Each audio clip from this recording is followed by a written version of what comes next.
யார் அவன்? நீங்களே கேட்டு தெரிஞ்சுக்கங்க. This video தக் லைஃபோட ட்ரைலர் வந்திருக்கு. ஸோ அதுக்கு தான் நம்ம ரியாக்ட் பண்ண போறோம். உலக நாயகன், விண்வெளி நாயகன் எஸ்டிஆர், த்ரிஷா இவங்கெல்லாம் சேர்ந்து நடிச்ச ஒரு படம் தான் வந்து தக் லைஃப். மணிரத்னம் சார் டைரக்ட் பண்றாங்க. நம்மளோட இசை புயல் ஏஆர் ரகுமான் வந்து அது பிஜிஎம் வந்தோடனே வந்து நான் கேட்டோன்னே மண்டெல்லாம் வெடிச்சிருச்சு. அந்த மாதிரி பயங்கரமாக போட்டு வெறியாக போட்டுருந்தேன் அப்படி.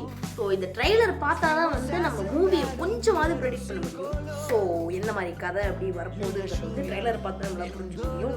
ஸோ மறக்காம நம்ம சேனல் சப்ஸ்கிரைப் பண்ணிடுங்க.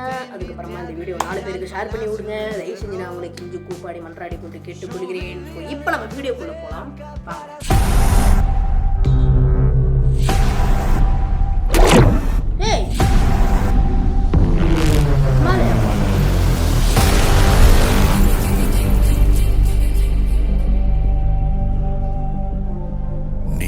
உயிரை காப்பாத்துறவன்,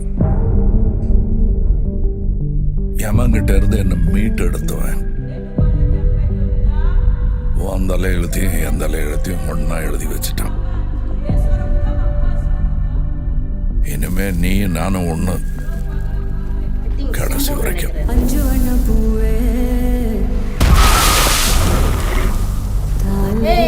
நான் 8 அடி பாஞ்சா நீ 18 16.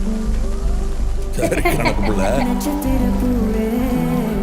உள்ள இருந்து நான் பாத்துக்கிட்டு இருப்பேன், வெளியே அமரம் பாத்துக்குவான்.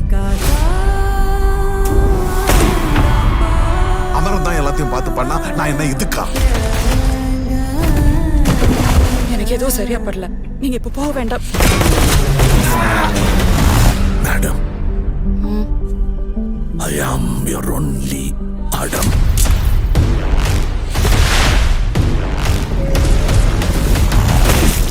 அவர் நம்ம வீடு தேடி வராது, நாம தான் கையில் எடுத்துக்கணும்.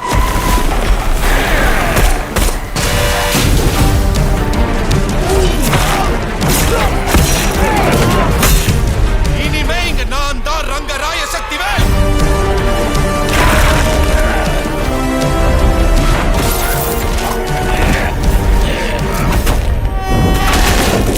இது எவனுக்கும் எனக்கும் நடக்கிற கதை.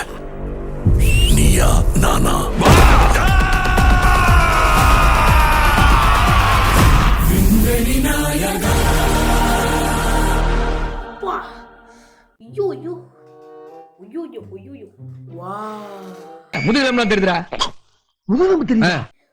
என்னங்க பண்ணி வச்சிருக்கீங்க? நல்லா இருக்கு, சூப்பரா இருக்கு.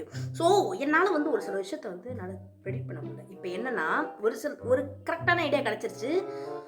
ஸோ அப்பாவும் பிள்ளையுமா அவங்க இருக்காங்க. பட் அவங்கள சொன்னானு தெரில எனக்கு. ஸோ அப்பாவும் பிள்ளையுமா இருக்காங்க. ஸோ வந்து ஏதோ ஒரு விஷயத்துக்காக வந்து ஒரு கேங்ஸ்டராக இருக்காங்க. ஸோ அந்த இடத்த பிடிக்கிறதுக்கு வந்து ஸோ கேங்ஸ்டராக இருக்காங்க அவங்க. அந்த வந்து இந்த பெரிய இந்த ஒரு பாஸுங்கிற இடத்த பிடிக்கிறதுக்கு வந்து அதாவது கமல் சாரோடைய இடத்த வந்து பிடிக்கிறதுக்காக வந்து எஸ்டிஆர் வந்து மூவ் பண்ணுறாரு அப்படிங்கிறது வந்து எனக்கு என்னன்னு தெரியல. எதிராளி, அதாவது அவங்களுடைய வில்லன்ஸ் கிட்ட போய் வந்து இந்த மாதிரி அவங்களுடைய எனிமி கிட்ட போய் இந்த மாதிரி அவங்க கூட கை கோத்துட்டு ஃப்ரெண்ட்ஷிப் வச்சுக்கிட்டு எப்படியாவது எங்களுக்கு கவுத்து அந்த இடத்த நான் பிடிக்கணும் அப்படிங்கிற மாதிரி இந்த ஸ்டோரி போகுமா அப்படிங்கிறது எனக்கு சத்தியமாக தெரியல. எந்த மாதிரி இருக்க போது வந்து நம்ம படத்தை பார்த்தா தான் தெரியும் நமக்கு. So visuals, music, fighting scenes மிரட்டிட்டாங்க. சீரியஸாக சொல்கிறேன், பயங்கரமாக பண்ணியிருக்காங்க. கமல் சார் லுக்கெல்லாம் அப்படியே அப்படி இருக்குங்க, பயங்கரமாக இருக்குப்பா, சூப்பராக இருக்குது, நல்லா பண்ணியிருக்காங்க. லாஸ்ட்டில் இந்த விண்வெளி நாயகா, ஐயோ பயங்கரமாக இருக்குது, சூப்பராக இருக்குது, நல்லா பண்ணியிருக்காங்க. ஸோ படம் வந்தோடனே ஃபஸ்ட்டு நான் அந்த படத்தை பார்த்துட்டு நான் இந்த மூவியை வந்து நான் ரிவ்யூ கொடுக்குறேன். So this is my promise. நான் கண்டிப்பாக அந்த மூவியோட எனக்கு அந்த படத்தில் வந்து என்ன ஃபீல் ஆச்சு, எப்படி புரியுது, ஸோ அந்த படம் எப்படி இருக்கிறத வந்து நான் என்னுடைய ரிவ்யூ வந்து நான் கொடுப்பேன். ஸோ அடுத்த வீடியோவில் பார்க்கலாம். நான் உங்களுக்கு கூப்பி, எல்லோருக்கும் பாய்.